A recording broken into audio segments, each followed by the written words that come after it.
Bagaimana jika para oknum polisi yang sedang melakukan razia ilegal bertemu dengan seorang bule cantik dari Rusia, dan ternyata bule itu seorang tentara di negaranya? Mari kita simak ceritanya. Jangan lupa like, komen, dan subscribe. Sore menjelang malam di kawasan Canggu, Bali, angin pantai berembus pelan, membawa aroma laut dan debu jalanan. Langit jingga kemerahan menyapu cakrawala, namun keindahan itu tak menghapus ketegangan yang menyelimuti jalan sempit menuju pantai. Sebuah razia mendadak digelar oleh sekelompok pria berseragam polisi. Mereka berdiri di tengah jalan, menyetop kendaraan tanpa alasan jelas. Para turis asing yang melintas, sebagian dengan motor sewaan, dihentikan satu persatu. Beberapa tampak kebingungan, tak tahu harus bagaimana menghadapi wajah-wajah keras yang memeriksa tanpa senyum. Sorotan mata para petugas ini berbeda dari polisi biasanya. Penuh tekanan, intimidasi, dan aroma kekuasaan yang disalahgunakan. Mereka tak memeriksa surat-surat dengan tertib, melainkan memilih-milih korban secara acak, terutama yang tampak asing dan rentan. Di sudut jalan, seorang pemuda lokal mengawasi dari kejauhan. Wajahnya gelisah, karena ia tahu betul, ini bukan razia resmi. Ini razia liar, dan siapapun yang terjebak di dalamnya bisa jadi akan dipalak atau diintimidasi. Di antara suara motor dan langkah kaki yang melambat, terdengar suara knalpot skuter yang berhenti mendadak. Seorang wanita tinggi dengan rambut pirang keemasan menepikan skuternya, sesuai instruksi dari seorang polisi. Namanya Sasha Ivanova, turis asal Rusia yang tengah menikmati liburan setelah misi militer panjang di Suriah. Meski memakai kaos longgar dan celana pendek, sikap tubuhnya menunjukkan disiplin, tegap, siaga, dan penuh kewaspadaan. Ketika polisi itu mendekat, ia menatap pria itu lekat-lekat dan bertanya dalam bahasa Inggris yang tajam dengan aksen Rusia, "Apa masalahnya, Pak?" Petugas itu tidak menjawab langsung. Ia malah menyeringai, memicingkan mata, lalu menyambar SIM internasional yang disodorkan Sasha. "Kau bisa jalan lagi, asal bayar damai. 1 juta," ujarnya sambil mengetuk-ngetuk jari ke helm Sasha. Wajahnya menunjukkan bahwa ini sudah biasa ia lakukan. Namun Sasha hanya diam beberapa detik, tak suka dipermainkan. Sorot matanya mulai berubah, dari tenang menjadi dingin. Sasha mengangkat alis, wajahnya tak menunjukkan takut, hanya jengkel. Ia mencoba menjelaskan, tetap tenang bahwa surat-suratnya lengkap, dari SIM internasional hingga dokumen sewa kendaraan. Namun si polisi malah makin kasar. Tanpa peringatan, tangan pria itu mencengkeram lengan Sasha dengan paksa, menciptakan tekanan yang membuat tubuh wanita itu refleks menegang. "Jangan banyak bacot, bule," makinya sambil mengeratkan genggaman. Beberapa orang yang lewat mulai menoleh, tapi tak ada yang berani campur tangan. Sasha memandang lurus ke arah pria itu. Dalam pikirannya, ia sudah menyadari sepenuhnya bahwa ini bukan soal dokumen. Ini soal dominasi dan pemerasan. Ia merasa tubuhnya diperlakukan seperti kriminal hanya karena ia terlihat asing. Tapi yang tak diketahui pria itu, Sasha bukan wanita biasa. Di negaranya, ia adalah bagian dari pasukan militer elit. Ia dilatih menghadapi tekanan, serangan, bahkan penyiksaan. Dan sekarang, naluri bertahan hidupnya mulai bangkit. Sangat pelan tapi pasti. Gerakan itu cepat dan nyaris tak terlihat oleh orang awam. Dengan satu sentakan terlatih, Sasha membalikkan genggaman polisi itu, memelintir pergelangan tangannya ke arah punggung hingga terdengar suara retakan kecil. Polisi itu menjerit tertahan, kehilangan keseimbangan, namun belum sempat jatuh. 2 rekannya yang juga berseragam langsung menyerbu. Sasha bergerak seperti bayangan. Tubuhnya berputar, lututnya menekuk, dan kakinya melayang menghantam dada salah satu pria dengan kekuatan penuh. Tubuh besar itu terpental ke trotoar, membentur kotak sampah dan tak bangkit lagi. Rekan lainnya berhenti sejenak, ragu. Sasha berdiri siap siaga, napasnya stabil. Ia tak ingin mencari masalah, tapi saat fisiknya dipaksa dan harga dirinya diinjak, ia tak ragu menunjukkan siapa dirinya. Wajahnya tetap tenang, namun matanya tajam seperti binatang buas yang baru saja dilepas dari kandang. Semua terjadi dalam waktu tak lebih dari 5 detik, dan suasana di jalan mulai berubah dari razia menjadi potensi kerusuhan. Warga lokal dan beberapa turis yang berada di sekitar tempat kejadian mulai mendekat, sebagian besar dengan ponsel di tangan. Mereka merekam, menyaksikan dengan campuran rasa takut dan kagum. Ini bukan hal biasa. Seorang wanita asing, sendirian, menghajar polisi lokal dengan kemampuan seperti film aksi. Salah satu polisi yang jatuh tersungkur berusaha bangkit, tangannya meraih sesuatu dari balik sabuknya. Namun Sasha sudah melihat gerakan itu. Ia menyergap lebih dulu, menekuk tubuh pria itu dengan satu pukulan siku ke arah leher. Kontak keras itu langsung melumpuhkan si petugas. Tubuhnya limbung, lalu pingsan di tempat. Orang-orang mulai berseru pelan, tercengang. Beberapa yang merekam mulai bersembunyi di balik kendaraan, sadar bahwa ini bisa jadi berbahaya. Tapi Sasha masih berdiri tenang, sedikit terengah. Ia menatap sekeliling, memastikan tak ada lagi yang akan menyerang. Tapi dalam benaknya, ia tahu ini baru permulaan. Masalah belum selesai, dan ia baru saja membuka pintu ke jurang yang dalam. Dia siapa sih sebenarnya? Bisik seorang pria paruh baya yang berdiri di balik warung kecil sambil merekam dengan ponselnya. Suaranya penuh campuran rasa kagum dan takut. Dari bawah sinar matahari yang memudar, sorot kamera menangkap sesuatu yang mencolok di bahu Sasha. Tato samar yang tergambar di balik kaos tipisnya. Simbol lambang pasukan militer Rusia, sayap perak yang bersilang dengan 2 senapan. Itu bukan sekadar hiasan, tapi lambang pasukan khusus Spetsnaz. Saat sebagian warga masih terpukau, sebagian lainnya mulai sadar bahwa wanita ini bukan sembarang turis. Di negara asalnya, ia adalah prajurit tempur yang pernah menjalani pelatihan ekstrem di medan-medan perang seperti Chechnya dan Suriah. Namun kini, tanpa senjata, tanpa perlindungan hukum, ia sendirian di negara asing. Cuti yang seharusnya menjadi waktu tenang untuk memulihkan diri justru berubah jadi mimpi buruk. Dan semakin lama ia berdiri di sana, semakin banyak mata, termasuk yang berbahaya, mulai memperhatikannya dengan niat yang tak baik. Keadaan berubah drastis dalam hitungan menit. Salah satu polisi yang tadi tersingkir oleh Sasha menyeret tubuhnya menjauh dan segera mengangkat ponsel. Sambil terbatuk-batuk menahan nyeri, ia memberi perintah cepat dan gelisah. Dia berbahaya, kirim tim sekarang. Tak sampai 10 menit kemudian, suara decitan ban memecah ketegangan. Sebuah mobil hitam besar, tanpa plat nomor, berhenti mendadak di ujung jalan. Debu berhamburan, membuat beberapa warga mundur. Dari dalamnya keluar 3 pria bertubuh kekar mengenakan pakaian sipil, namun gerakan mereka menunjukkan latihan profesional. Tangan mereka memegang pentungan besi dan borgol zip tie. Wajah mereka kaku, tanpa basa-basi. Mereka bukan polisi biasa. Lebih mirip eksekutor bayaran atau pasukan tidak resmi yang digunakan untuk menyelesaikan sesuatu dengan cara kotor. Salah satu dari mereka menatap Sasha sejenak, lalu mengangguk kecil pada rekannya, tanda bahwa target sudah dikunci. Jalanan yang tadinya gaduh berubah hening tegang. Semua tahu, ini bukan lagi tentang hukum, tapi perburuan. Sasha segera menyadari, naluri tempurnya berbicara lebih cepat dari pikirannya. Ini bukan lagi razia liar atau pemalakan biasa. Ini adalah operasi pengepungan, dan dirinya adalah sasarannya. Ia mundur pelan ke arah tembok toko terdekat, mata tajam mengamati setiap gerakan dari ketiga pria yang kini mengepungnya dalam formasi melingkar. Ia menarik napas dalam, memusatkan fokus, lalu berdiri dengan kuda-kuda siap tempur. Salah satu pria maju dari sisi kiri, mencoba menyergapnya diam-diam dari belakang. Tapi Sasha lebih dulu bereaksi. Ia memutar tubuh, menghantam pelipis pria itu dengan siku kanan yang tajam, lalu menyapu kakinya dengan tendangan rendah ke arah betis. Pria itu terjatuh keras, mengguling ke trotoar. Kedua pria lainnya maju serentak.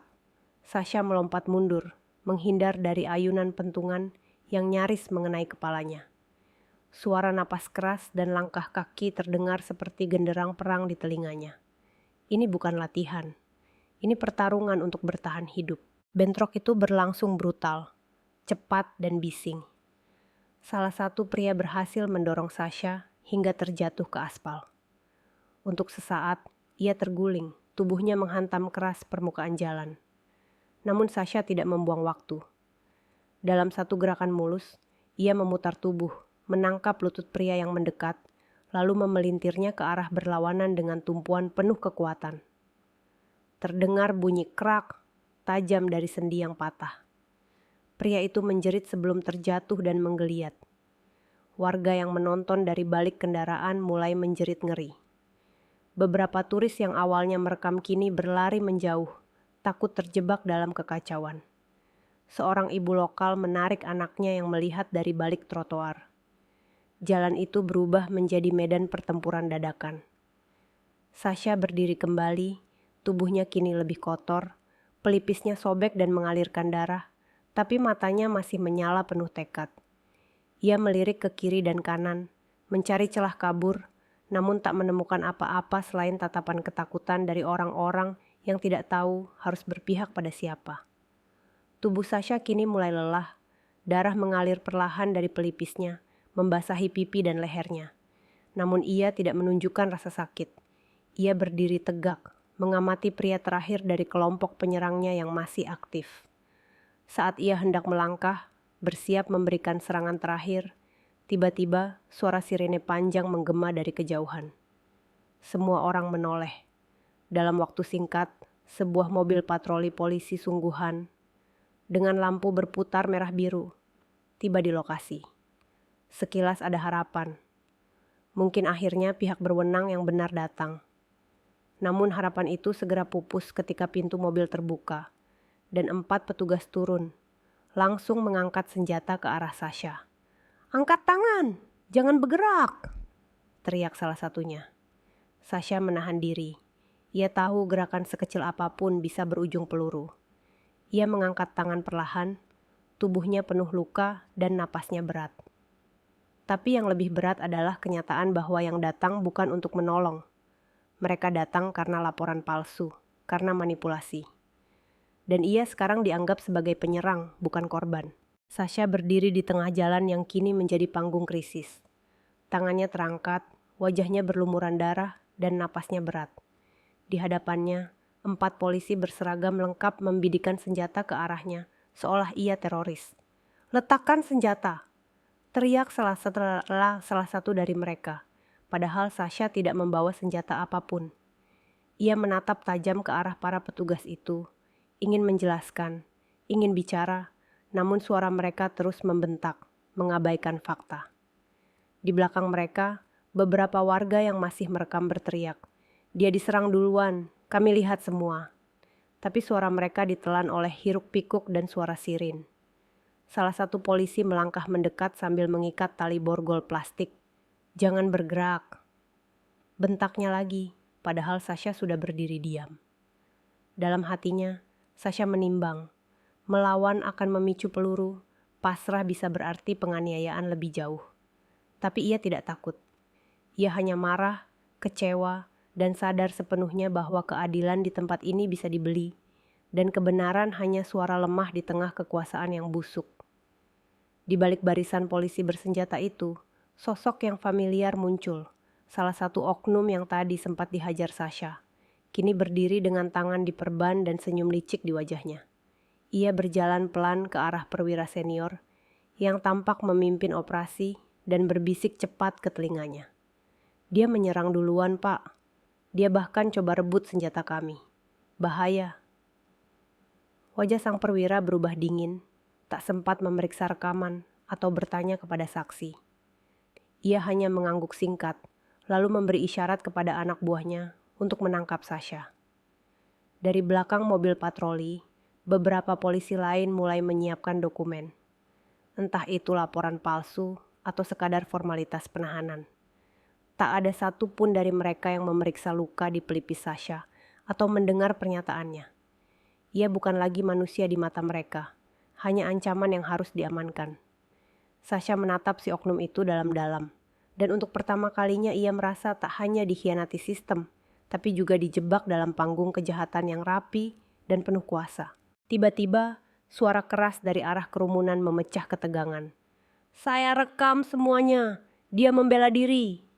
Seorang pria bule bertopi fedora, turis juga, mengangkat ponselnya tinggi-tinggi.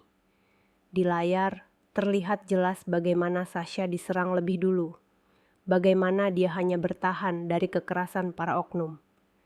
Beberapa warga lokal ikut berseru, "Kami lihat, kami bisa jadi saksi." Namun suara mereka segera ditenggelamkan oleh polisi lain yang mulai membentak dan memukul mundur kerumunan. "Bubar, ini area aparat," teriak salah satu petugas sambil menembakkan peluru hampa ke udara.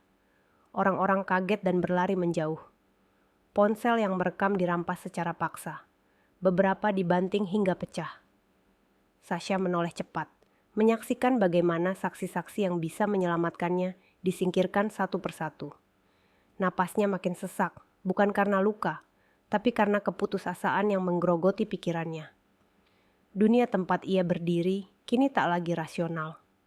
Ini bukan sekadar kesalahpahaman, ini perburuan resmi. Dan ia adalah mangsanya yang sedang dikuliti perlahan-lahan di depan umum. Dalam kekacauan itu, seorang polisi mendekat dari belakang dan tanpa aba-aba langsung menyergap Sasha. Tubuhnya dibanting ke aspal dengan keras. Wajahnya menghantam jalan, bibirnya pecah, dan darah mengucur lebih deras. Tangan-tangannya ditarik kasar ke belakang, lalu diborgol erat hingga pergelangan tangannya tergores.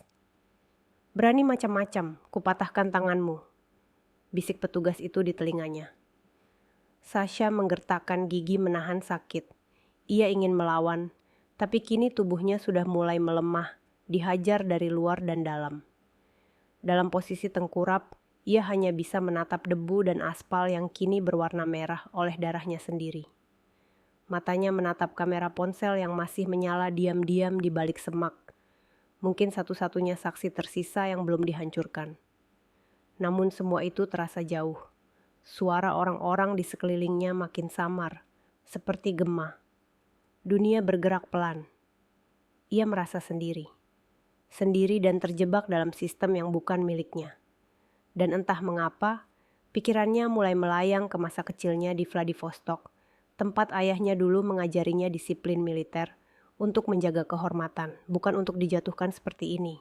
Tubuh Sasha yang terluka diseret menuju mobil patroli, seperti seonggok barang bukti. 2 polisi menopangnya dengan kasar, sementara yang lain menutup pintu belakang dengan keras. Di dalam mobil, 2 pria berpakaian sipil duduk menunggunya. Wajah mereka familiar. Mereka bagian dari kelompok pertama yang menyerangnya. Begitu pintu tertutup dan suara dari luar teredam, pria yang duduk di sampingnya mendekat dan meninju perut Sasha dengan keras.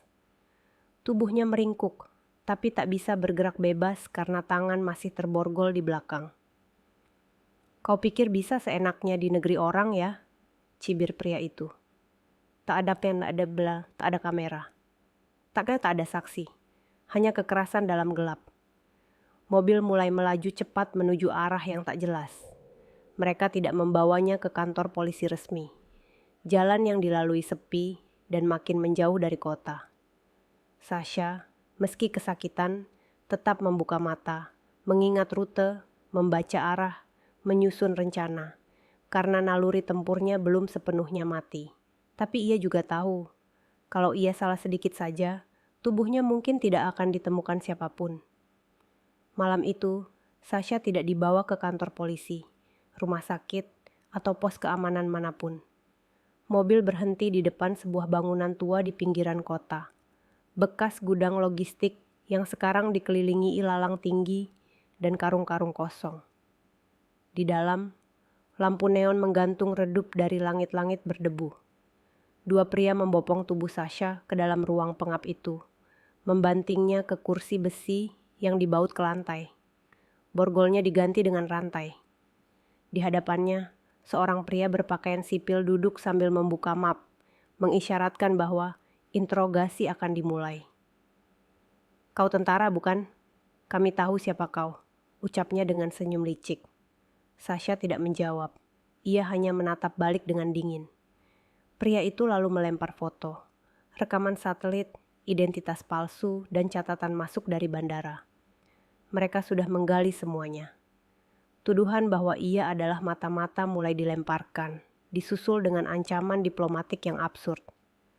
Tapi Sasha tahu, ini bukan soal mata-mata, ini pembungkaman. Mereka hanya ingin membenarkan kekerasan mereka sebelum membungkusnya dengan berita palsu. 1 malam berlalu.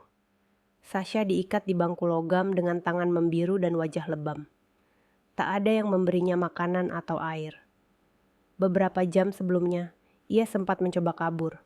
Berhasil melepaskan 1 rantai menggunakan teknik khusus yang ia pelajari di medan perang. Tapi saat ia hendak memanjat ventilasi kecil di langit-langit gudang, suara langkah berat terdengar. Salah satu penjaga memergokinya. Perkelahian singkat terjadi, namun tubuh Sasha yang sudah lemah tak bisa lagi melawan seperti sebelumnya. Ia dihantam berkali-kali hingga lututnya roboh. Kembali dirantai, kali ini lebih erat dan ditambahi borgol kaki. Wajahnya kini dipenuhi luka. Kelopak mata membengkak, darah menetes dari mulut. Tapi bahkan dalam keadaan sekarat, Sasha tak mau mengemis ampun. Ia diam, menatap kosong ke atap gudang yang remuk. Dalam pikirannya, bukan hanya kenangan latihan militer yang muncul, tapi wajah ibunya yang pernah berkata, "Jika dunia memperlakukanmu seperti musuh, maka jadilah prajurit, bukan korban." Sekitar pukul 2 dini hari, 2 suara langkah kaki masuk ke gudang. Salah satunya menenteng senjata api, yang satunya lagi membawa selimut kumal. Sasha sudah tak bisa mengangkat kepala, tapi telinganya masih menangkap suara-suara samar. Perintahnya jelas, dia terlalu berbahaya, kata pria bersenjata itu. Beberapa menit kemudian, suara letusan senjata membelah malam. Peluru tunggal itu menembus punggung Sasha, melewati paru-paru dan bersarang di dada kirinya. Tubuhnya tersentak, lalu lunglai. Tak ada jeritan, tak ada perlawanan terakhir. Hanya keheningan mutlak. Darah mengalir dari tubuhnya membentuk genangan kecil di lantai beton. 2 pria itu dengan sigap membungkus jasadnya dalam terpal plastik berwarna biru gelap. Mereka menyeretnya ke bagasi mobil tua di luar gudang, lalu menghilang ke dalam malam. Di belakang, lampu neon masih berkedip pelan, seolah menangisi satu lagi korban dari sistem yang lebih memilih membungkam kebenaran daripada menegakkannya.